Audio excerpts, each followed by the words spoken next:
De retour dans l'étuve pour notre épopée du super Passy-Roxin Powers in the Dark.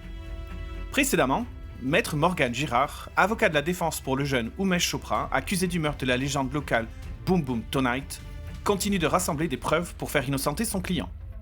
Après une conversation infructueuse avec les parents d'Umesh, Morgan reçoit un appel du palais de justice. Serait-ce une mauvaise nouvelle de plus pour l'avocat ? Replongeons-nous ensemble dans l'histoire pour le découvrir. Donc Colombe te déplace quand ton téléphone sonne. Et tu vois, le numéro qui est affiché dit palais de justice. Ok. Et je décroche et je réponds, mais je mets pas le haut-parleur. Je mets mes écouteurs. Bonjour, est-ce que je parle avec Monsieur Maître Giraud, s'il vous plaît. C'est Maître Girard, mais peut-être, oui. Je suis avocat. Ah oui, Maître Girard. Oh, excusez-moi, je voulais pas vous vexer, Maître. Non, il n'y a pas de souci. Je suis Nicole Pimbiche, je suis c'est la deuxième assistante du procureur. Et on m'a chargé de vous dire que les dossiers que vous avez demandés sont prêts et je serai capable de vous les apporter demain matin à votre bureau. Est-ce que vous serez là entre 10h et 11h ? Oui, tout à fait, j'y serai là pour prendre. Merci à vous, Madame Pimbiche. Mademoiselle, est-ce que vous pourriez me confirmer l'adresse ? Donc je lui donne l'adresse que j'ai louée, là, le truc de coworking, là. Ok, très bien. À demain alors. Merci à vous, mademoiselle. Bonne journée, à demain. Bonne journée. Et puis elle raccroche. Donc tu vas où là ? Tu peux rentrer à ton bureau, tu peux aller faire autre chose, tu peux finir ta journée et puis on skip jusqu'au lendemain, tu peux faire ce que tu veux. Je me souviens plus des infos que j'avais demandé, mais je sais qu'il y avait des trucs par rapport au coup de téléphone, au taser et tout ça. Est-ce que dans le dossier, je sais où trouver Ricky? Ricky Hunter. Ouais. Oui, c'était dans le dossier. Tu avais une intersection. En fait, c'est une intersection où Umesh a raconté, donc c'était dans la déposition d'Umesh, où il était allé pour trouver Ricky et le taser en l'occurrence. Donc oui. Et l'autre chose par rapport à... Donc ça paraît une clarification par rapport à l'environnement de jeu, est-ce que je sais ou pas? Est-ce que la photo de Umesh est dans la presse ou pas? Ça, c'est une bonne question.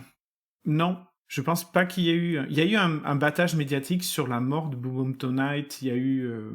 probablement qu'il y a quelque chose qui est en train de s'organiser pour faire une veillée funèbre et puis célébrer un héros, parce que c'était un héros du quartier, surtout pour sa contribution par rapport à l'événement qui s'est passé avec le portail des étoiles.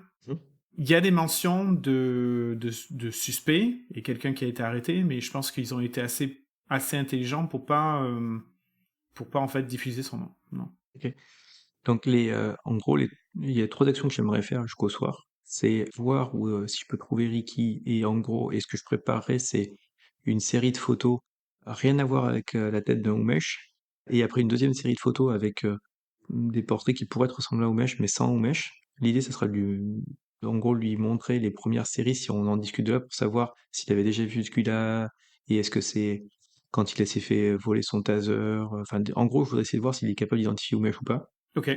L'autre chose que j'aimerais faire, c'est parler de la soirée avec Patogi. Et le troisième truc, c'est trouver dans mes contacts passés, à faire appel à un ami pour l'histoire des médias qui pourrait m'orienter sur quel type d'ambiance au service police et tout ça pour essayer de savoir la corde que je voudrais activer après pour avoir les médias qui soutiennent, quoi. Ok, tu vas peut-être pas être capable de tout faire dans l'après-midi. Donc il faut que tu choisis tes batailles. Donc par quoi veux-tu commencer ? Je m'occupe de Ricky et de Patogi dans ce cas-là. Ok, donc on va commencer par le sans-abri. Ouais. Donc il se fait appeler Rick Hunter. Donc tu veux aller là où... Il est censé se traîner, ouais. Ok, Et mon but, ça sera de comment découvrir si il peut vraiment identifier Umesh comme une personne qui lui aurait volé le taser ou vraiment lié à une action criminelle, quoi. ok. Tu t'y rends. Ensuite, t'as pas une position exacte, mais t'as une intersection. Non, bien sûr, pour un SDF, c'est clair. Donc l'endroit où tu trouves, en fait, c'est une sorte de grand boulevard où il y a un PMU, peut-être quelques magasins, puis beaucoup de circulation. Jusque là, c'est à peu près 1h de l'après-midi quand tu y arrives. Que fais-tu ? Ben, je cherche. Que fais-tu pour chercher ? Eh ben, j'ai sa photo et tout ça, donc Non, t'as pas sa photo. comment ça, j'ai pas sa photo dans le dossier c'est un gars qui a été déposé pour le fait qu'on lui a volé tout ça, il y a pas sa photo? Ah non, il a pas déposé. C'est la déposition de Mesh qui a dit qu'il avait volé le taser. Dans le dossier que tu as lu, il n'y avait aucune mention de témoignage. Peut-être que ça va arriver dans ce que tu as demandé, mais là, pour l'instant, rien. Ah, ok. Je croyais que j'avais dans le dossier que j'avais déjà vu, il y avait marqué qui avait déposé pour son vol de taser. Non, non, non, c'est pas du tout. C'est la seule indication de Rick Hunter, c'est vraiment Umesh qui a dit que, et aussi il te l'a raconté de vive voix, que il savait que Rick créchait à cet endroit-là, donc il dormait dans la rue. Il savait que il avait ses tasers parce que des fois il a on va dire des délires un peu violents où il harangue la foule et il montrait ce taser, il disait attention j'ai ce taser, je vais vous taser, etc. Quoi qu'il a jamais utilisé, hein, en tout cas Umesh t'a jamais raconté qu'il était violent. Et Umesh t'a dit que ce soir-là, ben, il savait que Rick Hunter allait être intoxiqué et était juste allé là où il était et puis a profité de son intoxication et pour lui prendre le taser et lui partir avec. Donc il n'y a pas eu d'interrogatoire de Rick Hunter, il n'y a pas eu de déposition, il n'y a rien d'autre. La seule chose que tu sais, c'est que Umesh était familier avec cette personne et puis qu'il l'a dérobé. Et il nous a dit pourquoi il savait que ce soir il serait intoxiqué, Rick Hunter? Non, il n'a pas particulièrement dit dans sa déposition que ni il te l'a pas dit à toi non plus. Il t'a juste dit, je savais que ce soir-là, il allait être intoxiqué comme tous les soirs. Il a dû faire une réflexion comme ça, ce qui prouve que, ben, je sais pas, soit ils ont déjà interagi, soit Umesh passait souvent dans ce quartier. C'est une bonne question. Ok, non mais dans ce cas, si j'ai pas sa photo, je vais pas m'amuser à faire... Non, je fais pas ça en fait. Ensuite, tu peux faire du porte-à-porte, tu peux demander au commerce, il y a plein de choses que tu peux faire. Hein. Ouais, enfin bon. Ou tu peux faire le tour du quartier, essayer de voir s'il y a des endroits plus propices qui seraient peu protégés, où il y aurait des cartons, des matelas, des trucs. C'est pas mon job d'être détective. Moi, je travaille avec des détectives. Je suis pas détective, je suis avocat. Ah, c'est dommage, si tu connaissais un détective dans ta bande. Exactement, franchement, si je pouvais avoir... Exactement, parce que là, je pourrais l'aider, parce que là, c'est pas trop mon truc.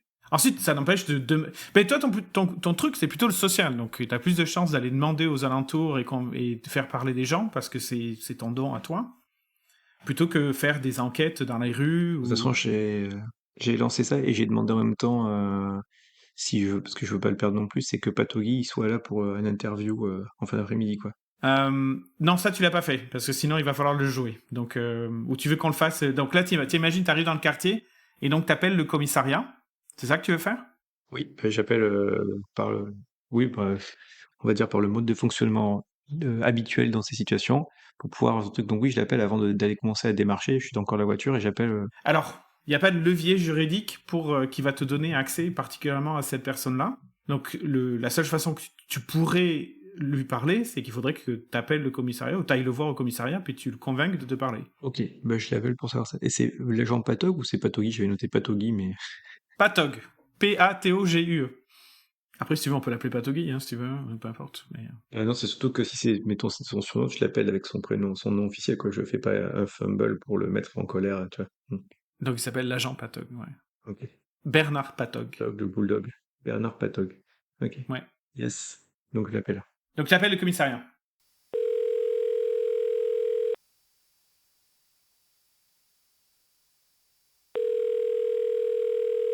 Oui, bonjour, comment je pourrais vous aider? Je suis maître Morgan Girard et je voudrais parler à l'agent Patog Et pourquoi vous voulez lui parler? pour une affaire qui est en cours. Est-ce que vous pourriez me donner le numéro de l'affaire que je recherche? Je lui donne le numéro de l'affaire, je donne mon numéro d'identifiant aussi d'avocat. Ok, merci. Je vous passe. Merci. Donc t'entends, tu sais, le bruit tu sais, le son du téléphone quand t'es en attente / transféré. Eh. Et là, une voix masculine décroche et qui dit Maître Gérard, ici le commissaire Gordon. Vous avez demandé à parler à un de mes agents. Oui, tout à fait. Et pour quel motif? Pour le dossier numéro tant, je suis l'avocat qui représente la défense. Nous savons très bien qui vous êtes, maître. Ah. Mais de mémoire, l'enquête a été fermée, donc pourquoi vous voulez lui parler? Bah, parce que j'ai été nommé l'avocat et je prends le dossier pour défendre bah, bon, la personne en charge. Voilà, je sais plus comment on dit, mais voilà. Et donc, je fais le travail qui est nécessaire. C'est jusqu'au jour du procès, j'ai le droit de collecter les informations et de vérifier la cohérence du dossier et les éléments, comme il se doit, selon la procédure X-12-25 du code pénal 110-8-25. Ben, c'est ça, le problème, c'est que l'instruction, elle est déjà fermée. Ah bah attends. On peut pas nommer un avocat après que l'affaire soit close, parce que sinon à quoi il sert l'avocat? Si. Donc, Ça, par contre, ça, c'est une très bonne question. L'instruction est close, l'enquête est finie, le juge d'instruction a été dessaisi.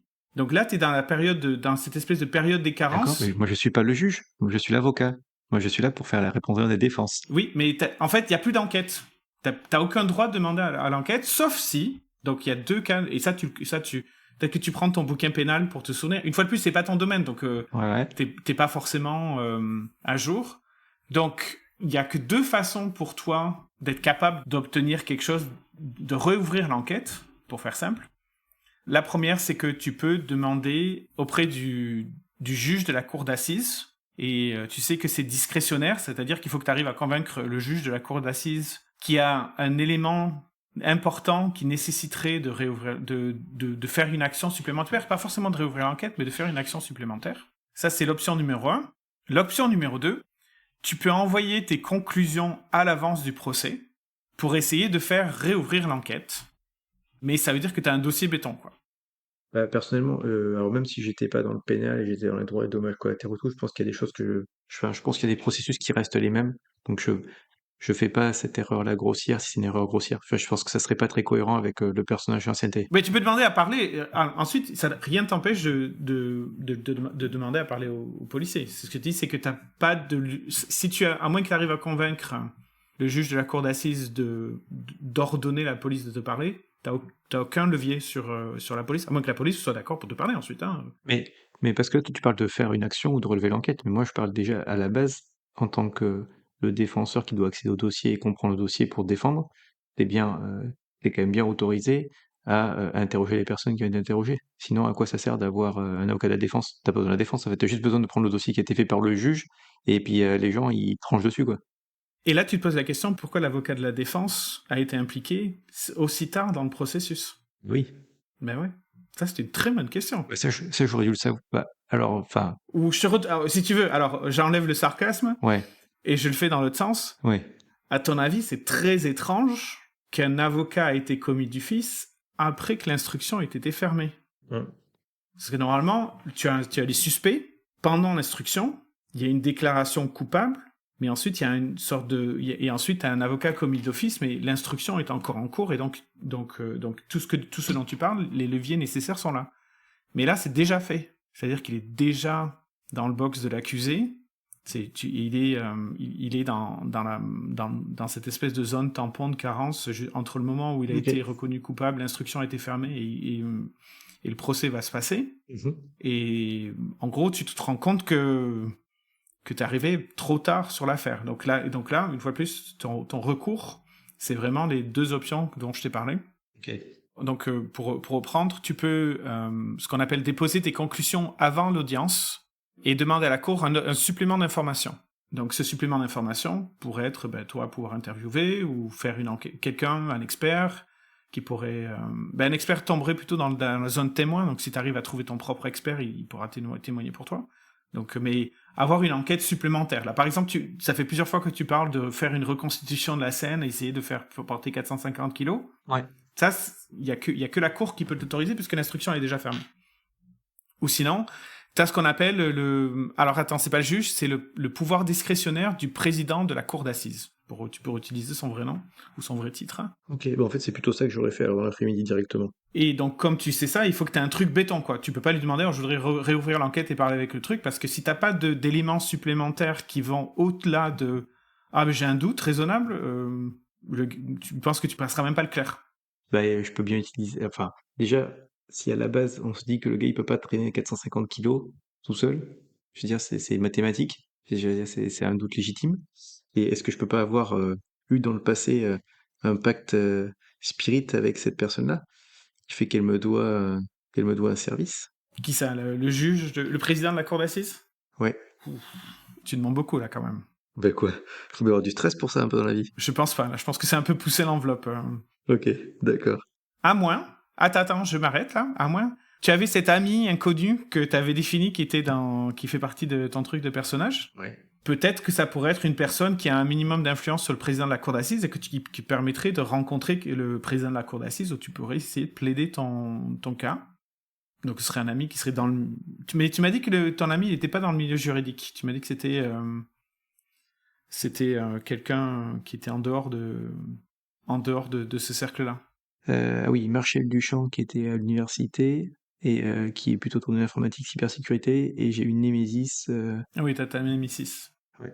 Ta némésis que tu considères même plus comme une némésis. C'est clair, c'est pire que tout, quoi. La disgrâce totale. Ouais. Ok.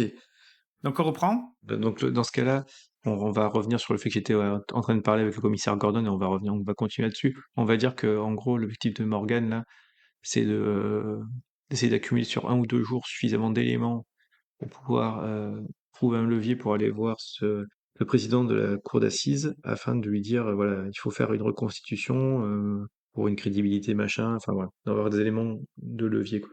Ok, donc là, c'est ça que tu dis au commissaire? Non, non, non. Là, on revient, on coupe pas cette scène-là. Je suis avec le commissaire Gordon. Je fais bonjour, c'est Batman. Je vais te dire qui je suis. Je le savais depuis le début.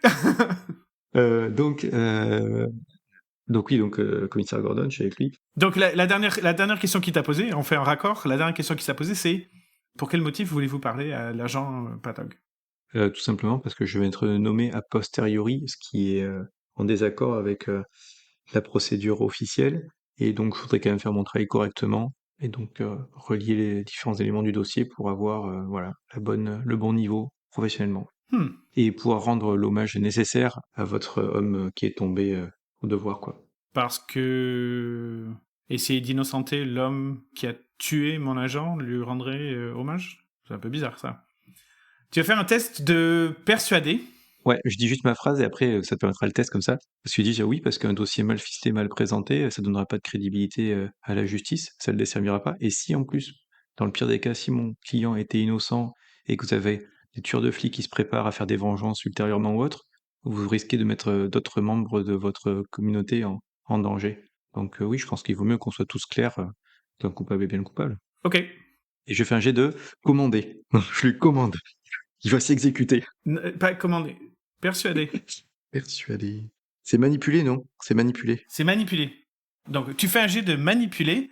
Alors, je vais te donner un bonus d'un dé pour la dernière phrase, mais je vais t'enlever un dé parce que pour la phrase d'avant, est-ce que tu aurais quelque chose qui pourrait influencer... Donc, tu peux prendre 2 points de stress si tu veux pour rajouter un dé. Je suis déjà à la moitié de mon stress pratiquement, donc... Je ne vais pas t'offrir de contrepartie sur celui-là. Pas de truc dit. Ok.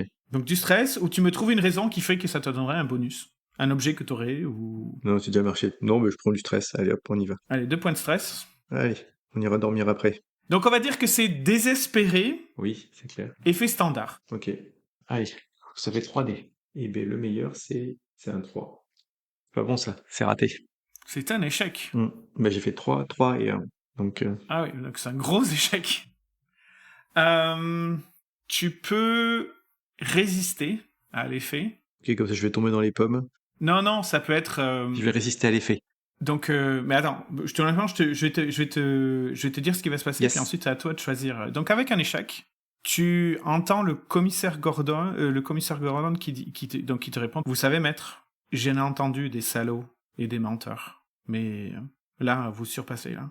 Vous parlez de la justice? Moi, je parle de quelqu'un qui a tué un héros de la nation, un héros de la ville, qui a tué un de mes meilleurs agents. Donc, ce qui va se passer, c'est que si vous approchez de près ou de loin de l'agent Patog, je vais m'arranger pour vous mettre en prison.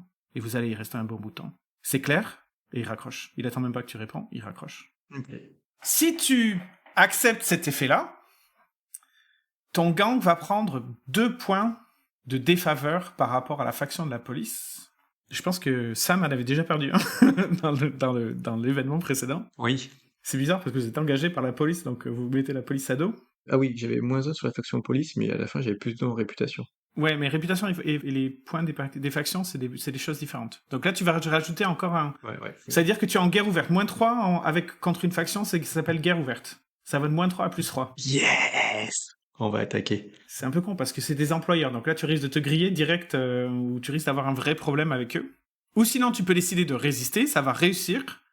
Je t'annule complètement les points. Peut-être que tu arrives à dire un dernier truc qui va faire en sorte qu'il va pas se mettre en guerre contre toi. Mais bon, ce sera quand même un échec. Donc tu choisis. Mais je résiste. Tu résistes? Ouais. Donc pour résister, donc il y a 3 attributs. On va prendre ton attribut mental qui est... Là, c'est une détermination, là. C'est détermination. Et donc tu as combien de rangs en détermination? J'ai 3. Donc là tu vas lancer 3 dés. Ouais. Tu vas prendre le plus haut rang et le plus haut rang, et puis ce sera 6 moins ton plus haut rang, et c'est le nombre de points de stress que tu vas perdre pour arriver à résister à ça. Pression, pression, pression. Attends, avant que tu annonces le résultat, combien de stress il te reste là? Il me reste 4 stress. Donc là, si tu fais 2 ou moins, c'est le trauma direct. Ouais. Bon, ceci, t'as 3 dés, donc il y a pas mal de chances. Allez, je te laisse le lancer. Sur le premier dé, j'ai fait 2. Sur le deuxième dé, j'ai fait 3. Et sur le troisième dé, j'ai fait 4. 4! Donc c'est 6 moins 4. C'est-à-dire que tu vas perdre 2 points de stress. Ouais, 2 points de stress. Voilà. Qu'est-ce que tu lui dirais au dernier moment, avant qu'il raccroche, pour faire en sorte que tu déclenches pas une guerre ouverte? Ou peut-être que tu utilises ton pouvoir, tu utilises ta espèce de voix magique qui l'apaiserait ou quelque chose comme ça, puisqu'on a établi que tu avais une sorte de voix angélique que des fois tu utilises pour être super convaincant. Si je comprends bien, par rapport à ce qui se passe, c'est que comme j'ai échoué avant de pouvoir parler de Patrick et tout ça, en gros, il avait deux options. C'était la menace de me foutre en tôle ou de mettre en guerre ouverte avec la police. Comme je résiste à cette situation, il se passe ni l'un ni l'autre. Non, la menace, elle est toujours là, mais tu rentres pas en Ah. guerre. Il déclenche pas la guerre, quoi. Tu lui dis quelque chose au dernier moment qui le fait se dégonfler, D'accord. ou qui lui persuade de pas... Donc, la menace est toujours là, mais tu perds pas les points de faction. Ah, ok, d'accord, ok. Donc sa menace, c'était de me faire arrêter, il trouvait moyen de me faire arrêter. Donc avec ma voix la plus calme et posée par rapport à son énervement, je lui laisserai, bon, mais je vous laisse sur votre pensée où vous êtes en train de franchir la ligne de la délinquance et de la criminalité. Je pense que l'IGPN va être très intéressé par ce genre d'informations. C'est toujours intéressant. Tu vois qu'il raccroche pareil. Pas de problème. Oui. Mécaniquement, tu pars pas le truc. Peut-être que la contre-menace a fonctionné. En tout cas, j'ai enregistré l'appel. Non, t'as pas enregistré l'appel. Mais Si. Bah si, j'ai enregistré l'appel. Pourquoi j'enregistrerai pas l'appel? bah, tu l'as pas dit. Donc t'as pas de... Ok, d'accord. Je me rappellerai la prochaine fois.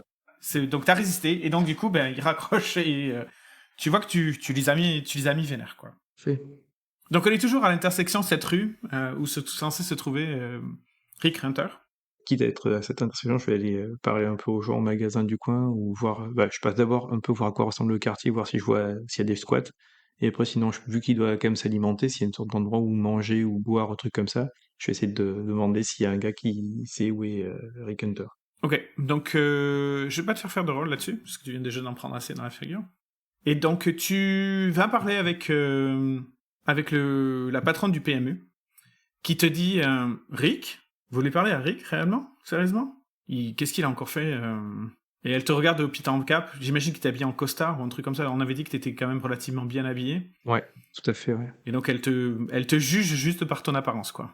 Est-ce qu'il a pas de problème, j'espère? Normalement, il devrait pas en avoir. Bon, ça c'est une réponse de flic. Vous êtes flic? Non, je suis avocat.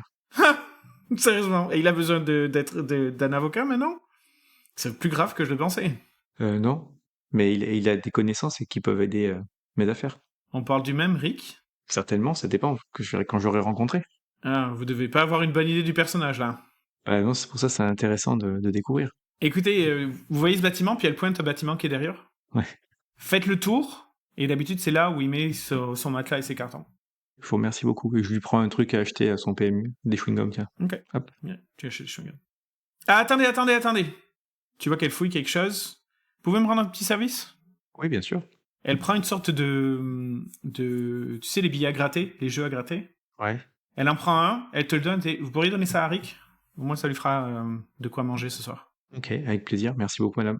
Donc tu y vas, tu fais le tour, et effectivement, donc tu trouves, donc tu fais le tour du bâtiment, il y a une sorte d'allée derrière, donc la petite rue ou la petite allée entre les deux bâtiments, et donc tu vois, dans un coin, tu vois qu'il y a une sorte de matelas, plusieurs cartons, un caddie avec plein de bazar dessus. Et donc sur ce matelas, un homme qui est assez jeune. En fait, tu t'attendais peut-être à quelqu'un qui est quand même relativement vieux, Mais tu vois quelqu'un qui doit avoir 25 ans à tout casser, Ah oui. des cheveux longs, une barbe épaisse et broussaillée, habillé de vêtements disparates qui sont loin d'être dans sa prime jeunesse. Et donc il est assis sur son matelas en train de fumer une cigarette. Et il te regarde arriver et puis il te dit « Eh, t'aurais pas 100 balles pour moi ?»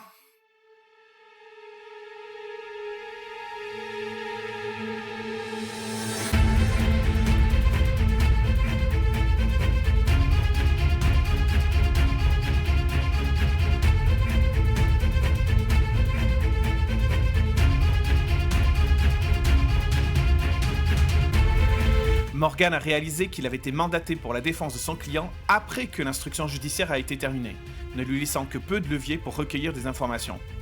Voilà de quoi alimenter la théorie du complot. De plus, ses propos envers le commissaire Gordon ont failli le mettre en opposition directe avec la police. Il y a échappé de justesse. Comment va-t-il jouer sa main avec les mauvaises cartes que le sort lui a distribuées? Vous le saurez dans 2 semaines. En attendant, allez vous balader sur notre site web indurolis.net où vous trouverez de cools articles, des scénarios de JDR et même des fictions sonores interactives. De quoi y passer des heures. Et bien sûr, faites du jeu de rôle et amusez-vous bien. Allez, salut!